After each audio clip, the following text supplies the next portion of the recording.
პარლამენტის იურიდიულმა კომიტეტმა პოლიტიკური პარტიების დაფინანსების შესახებ კანონპროექტის განხილვა გამართა. მოქალაქეთა პოლიტიკური გაერთიანებების შესახებ კანონში ცვლილებების მიხედვით პოლიტიკურ პარტიასთან პირდაპირ და არაპირდაპირ დაკავშირებულ პირთა ცნება აღარ იარსებებს. პოლიტიკური სიმპათია ანტიპათიის გამოხატვის გამო კონტროლის პალატას აღარ ექნება უფლება პირს შეზღუდვები დაუწესოს. შემცირდება და მკაფიოდ განისაზღვრება იმ პირთა წრე, რომლებზეც პოლიტიკური პარტიისთვის დაწესებული შეზღუდვები გავრცელდება. ამომრჩეულს პარტიისგან რაიმე სარგებლის მოთხოვნის გამო სისხლის სამართლის პასუხისმგებლობა აღარ დაეკისრება. ასევე შემცირდება სანქციებისა და ჯარიმების ოდენობა. აღნიშნულ ცვლილებებზე კონსულტაციები კამპანიის შენგეხება მონაწილე არასამთავრობო ორგანიზაციებსა და იურიდიულ საკითხთა საპარლამენტო კომიტეტს შორის ერთი თვის განმავლობაში მიმდინარეობდა. ცვლილებები პარლამენტმა პირველი მოსმენით უკვე მიიღო.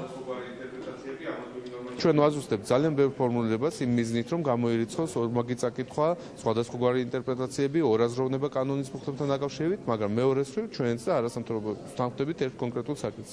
ყველა პარტიას ექნება ვალდებულება განხადოს გამჭვირვალე თავისი შემოწირულობები, განხადოს გამჭვირვალე თავისი ხარჯები. ეს არის ვალდებულება ნებისმიერ დემოკრატიულ საზოგადოებაში პოლიტიკურ პროცესებთან დაკავშირებით და იქნება ვალდებულება ჩვენთანაც. ძირითადად იმ საკითხებზე, რომლებზეც შეთანხმება იყო მიღწეული, მაგრამ არ იყო ასახული საკომიტეტო მოსმენაზე გამოტანილ პროექტში მივიღეთ თანხმობა, რომ პლენარულზე გავა უკვე გათვალისწინებული, ანუ შეგვიძლია ვთქვათ, რომ დაცული არის შეთანხმების პირობები, რაც შეეხება იმ საკითხებს, რაზეც მანამდეც ვერ მოხერხდა შეთანხმება, ის საკითხები ისევ რჩება ჯერჯერობით ისე. ბოლო საკითხი არის, ანუ ჯარიმების ნაწილი არის დარჩენილი, ჯერ კიდევ ამაზე მიმდინარეობს მსჯელობა. ნახოთ, ჯარიმების გარდა დანარჩენი ყველაფერი როგორც იყო შეთანხმებული, ისე ის მოცემულობა გვაქვს.